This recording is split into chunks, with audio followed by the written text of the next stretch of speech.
Hi, in this video we're going to be talking about section 12.6, more general surfaces. So in the previous video we were only talking about cylinders. So in this one we're going to talk about the general quadric. It's not quadratic, it's quadric surfaces. Don't ask me why. I don't really know why they went with a different word. Does anyone really know why we choose the words we choose in English? So a general quadric surface will have all three variables.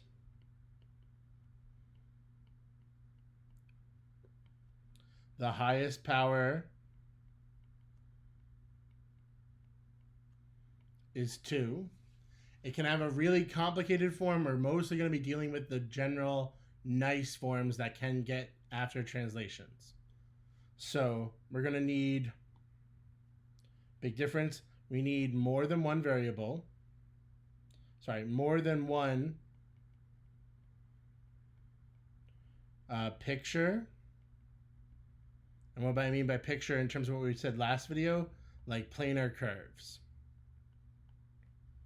Because change in all three directions. Like all three variables being present will mean all three variables changing can affect the change. Last, it's going to be directed along an axis, at least for the ones we'll look at, but changing. It's not going to be directed along the axis the way a cylinder is, where we don't have any changes. We're going to change along the axis we're directed along. We're going to talk about the 6 different types of surfaces, and we're going to do an example of each, and we'll see how it goes. First up, the ellipsoid. So we're talking about x squared over a squared plus y squared over b squared plus z squared over c squared equals 1. Okay. So we have all positive. All the variables are positive. All the coefficients are positive. All power 2. All degree 2. And we'll have a constant.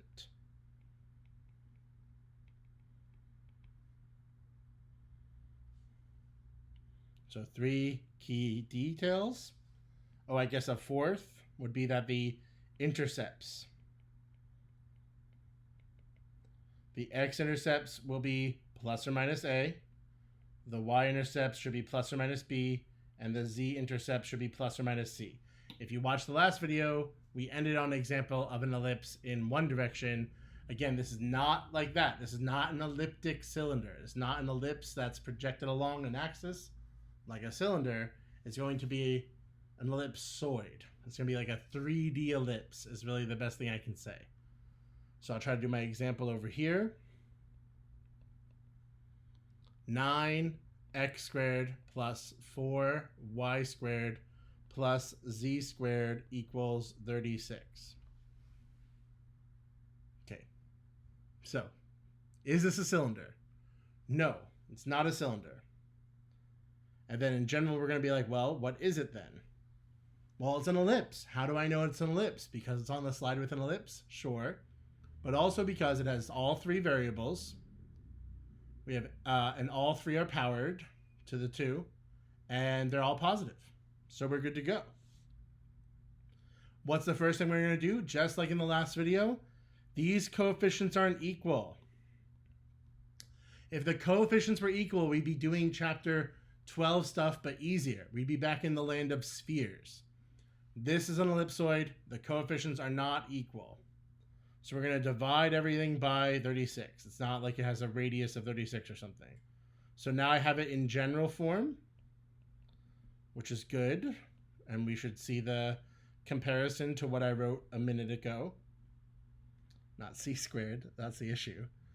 36 equals 1. So the intercepts are plus or minus 2, plus or minus 3, and for z plus or minus 6.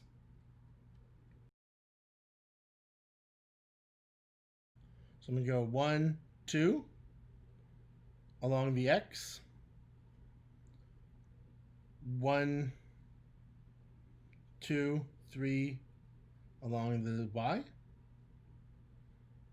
and then real tall on the z, right? 1, 2, 3, 4, 5, 6.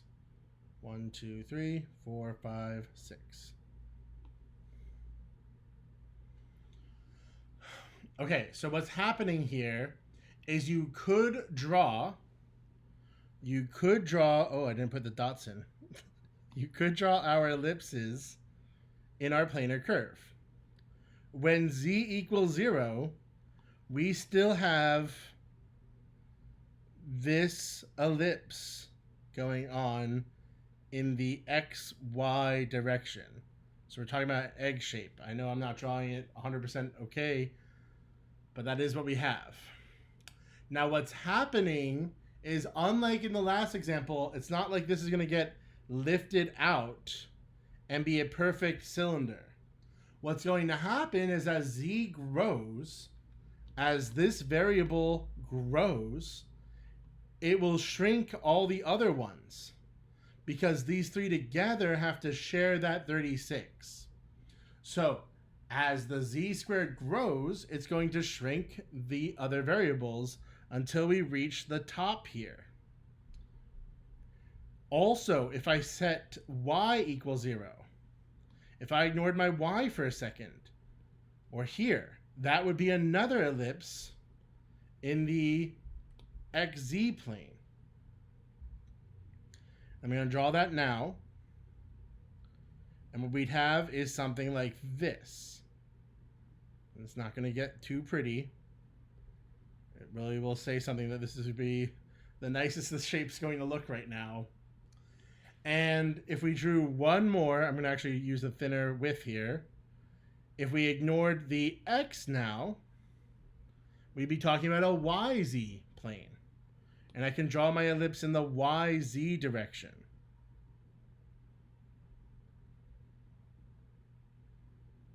It's all behind.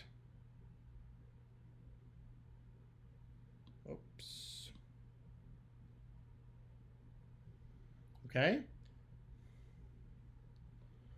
So what's happening here is the ellipse shrinks as I move up and down. It's getting smaller and smaller, and we have like basically a football shape. I hope you can picture it. It's like an oval or an egg. I guess oval is 2D. A 3D oval or an egg, a football. Hopefully these things make sense. Again, you could take a look at the GeoGebra video that comes after this if you're thinking this is too hard to visualize. I think it's pretty good. It's not my best work. This should have touched. But other than that, we're pretty happy with this, to be honest. Moving on.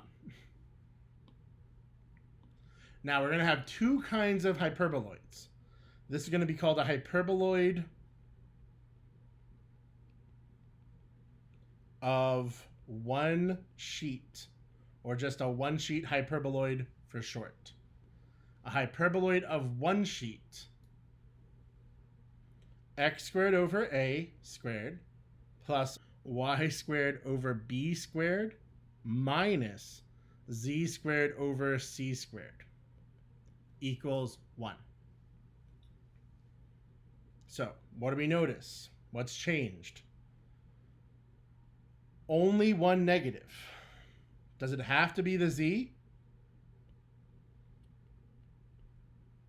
No, it does not have to be the z. It could have been a positive z and a negative y. It could have been a positive y, a positive z, and a negative x squared. Okay? But only one of them can be negative. And the thing I like about the mnemonic here is that one negative, it's a one-sheet hyperboloid. We're going to have a two-sheet hyperboloid, and guess what the mnemonic means? Guess how many of them will be negative for a two-sheet hyperboloid? We still have all to the power of 2, and we still have a constant. the 1 in this case. Okay. What I'll notice here is if we ignore the z, what do we have? We have an ellipse. But if we look at this guy, what do we have? We have what we would call a hyperbola. If you look at conics, if you go back to conics, if you review that conics section, you would know that what this is a hyperbola. But we can just think of it as being directed along the z and using traces that are circles or ellipses. Okay, use traces with circles or ellipses.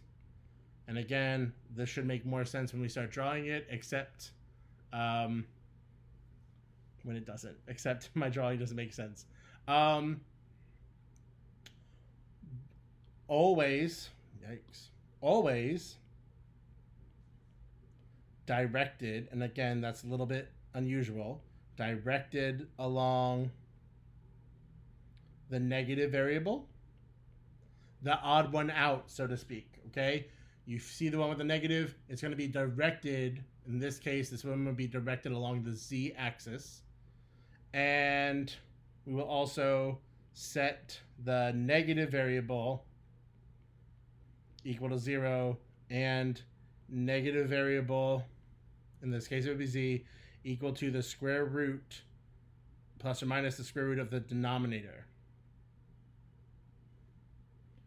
to find the key traces that will look like ellipses or circles. Okay, now if that was gibberish, just hold on. Let's see how this works.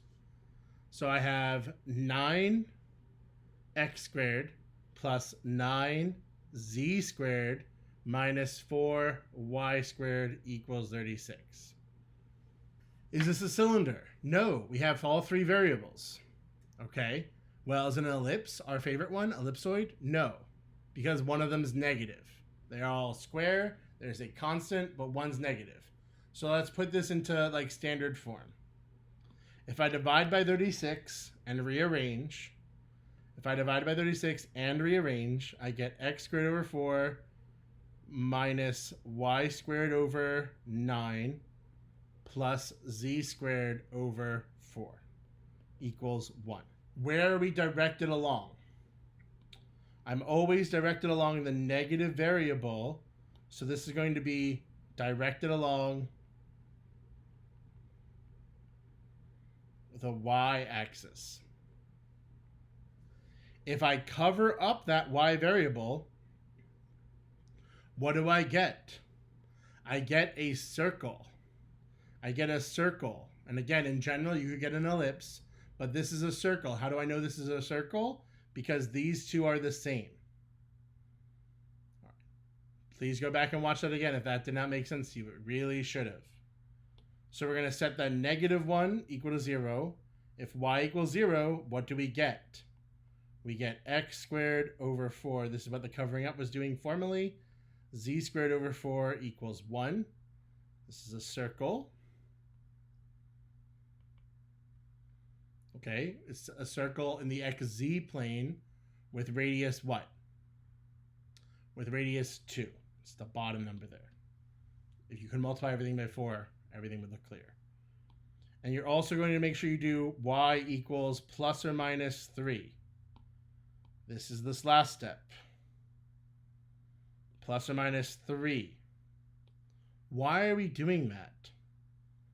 Because if I do y equals plus or minus 3, I get x squared over 4 plus minus 9 over 9 plus z squared over 4 equals 1, which is x squared over 4 plus z squared over 4 equals 2, which is a circle. It's still a circle with radius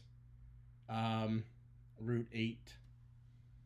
4 times 2, square root. All right.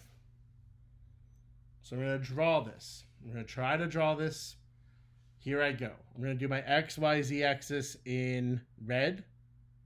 Okay, I'm going to draw this in red. But the reason I'm drawing this in red is so I can show you what the traces are doing in blue and black, the colors I got them in. So in black, where is y equals 0? Well, if y equals 0, we're in the xz plane. So that's going to be my circle with radius 2.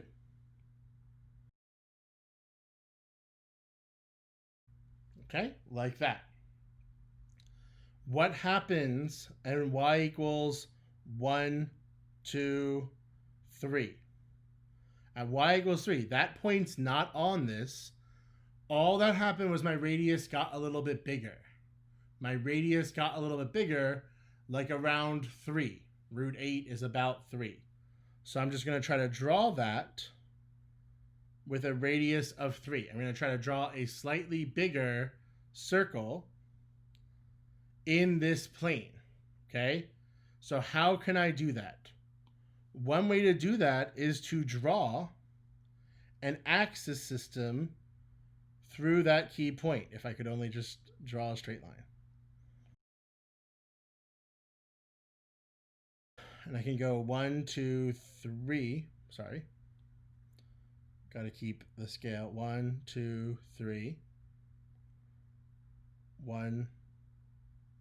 Probably not. 1, 3. 1, 2.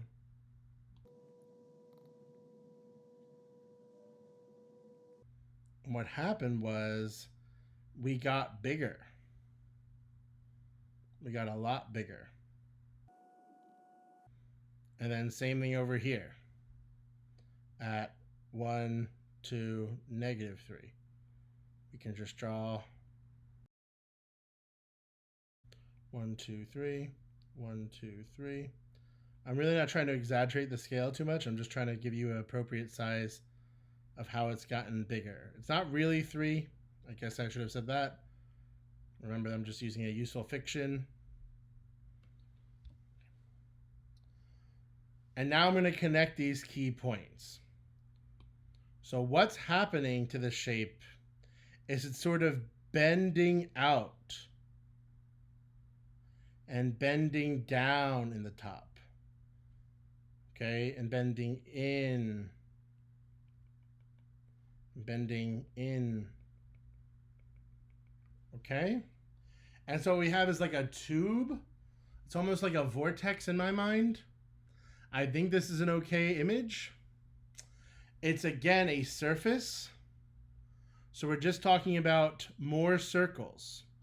Like these circles are getting slightly bigger and bigger as we go around and further out from the origin. As we go further along the y-axis, the one that was negative, as we go along the y-axis, we're getting bigger and bigger circles.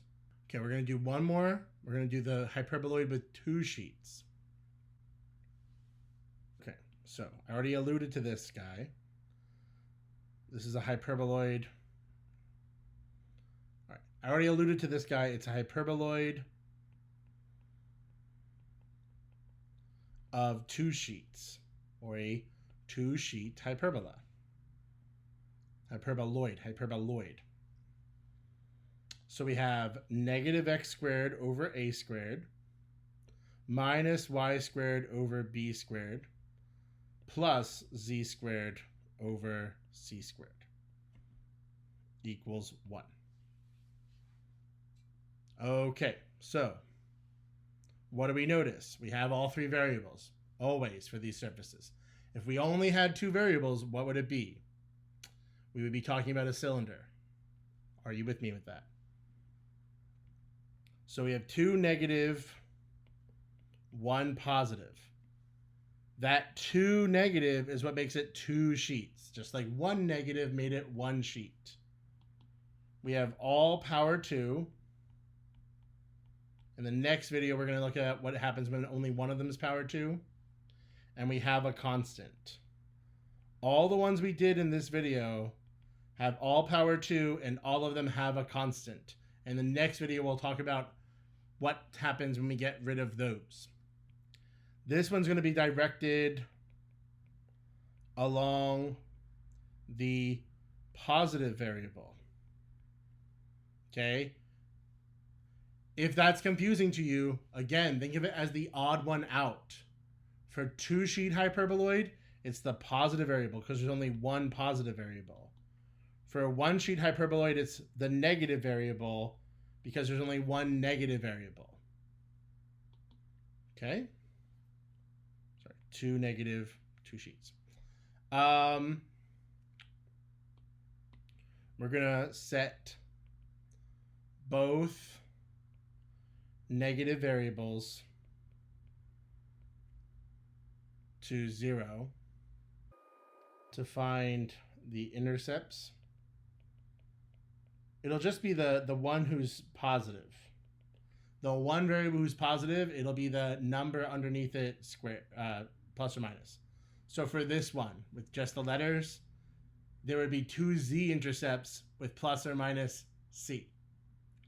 If the y were positive and the other two were negative, it'd be plus or minus b on the y-axis.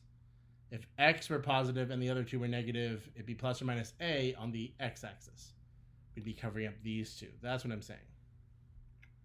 Okay. We're also going to use multiples of the denominator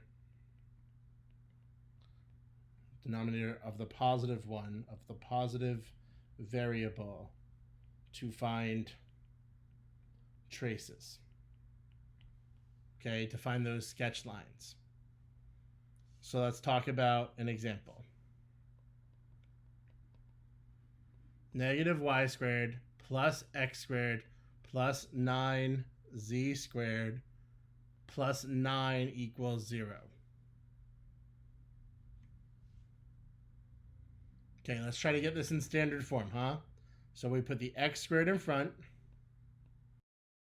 We want the constant on the other side. Now, what does this guy look like? Careful. I hope none of you were fooled. We are on the hyperboloid of 2 sheets slide. Oh, 2 sheets.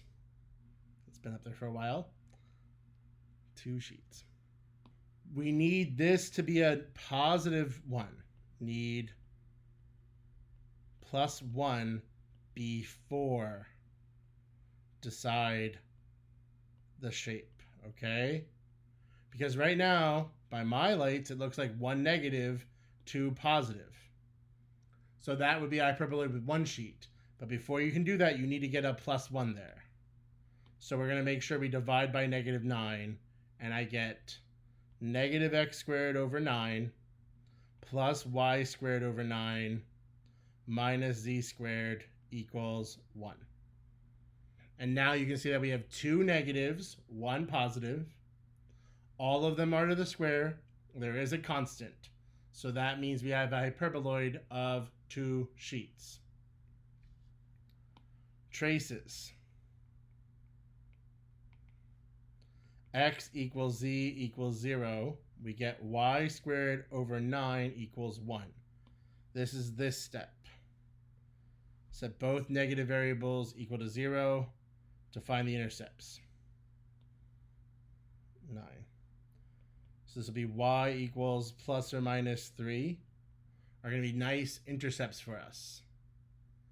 And now we're also going to find numbers that divide by 9.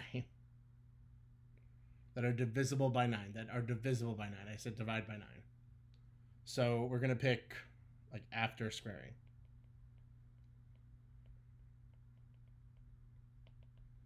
How'd you do that? That should make sense. What's going to happen, we're going to get squared, and then we're going to get divided by 9. And we want that to work out nice. So if we want it to be divided by 9 after squaring, what do we want before we square? So pick multiples of 3.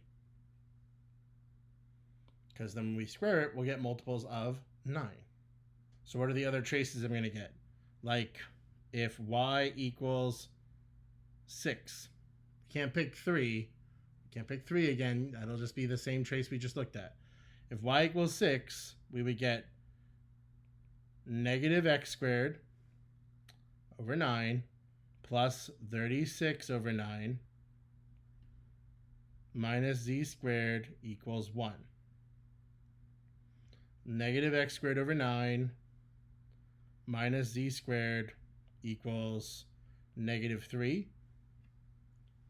Or we would get x squared over 27 plus z squared over 3 equals 1. Is this pretty? No. Do you know what shape this is? I hope so. 2 variables squared equals 1. Unequal coefficients on the bottom. We're talking about an ellipse. Okay. And that would be true also, I meant to say this, with plus or minus 6. That's the sense in which we're directed along the y-axis. I'm going to find my intercepts. 1, 2, 3. And 1, 2, 3. And then we know if we go 3 more out, we start to get interesting pictures going on. So we're going to give myself a little axis here to look at. And what sort of shape am I looking at here? Well, on this axis, I'm looking at an ellipse like this. Which will be bigger, the x or the y? Sorry, the x or the z. It'll be the x, something like square root 27, which is close to 5. We're going to draft it pretty exaggerated. And the z will be less than 2. So we're talking about a really wide ellipse. Something like that. Same thing out here at negative 6. I want to graph maybe a little nicer. I don't know. You're probably drawing much nicer images than me. But the same situation, like a 2 to 5 ratio. And what are we talking about? We're directed out. We're directed out. So I'm going like up and around. And then down toward here and out around toward there. Like beanies, I guess? I don't know. Like a hat? Like a skull cap that you would wear.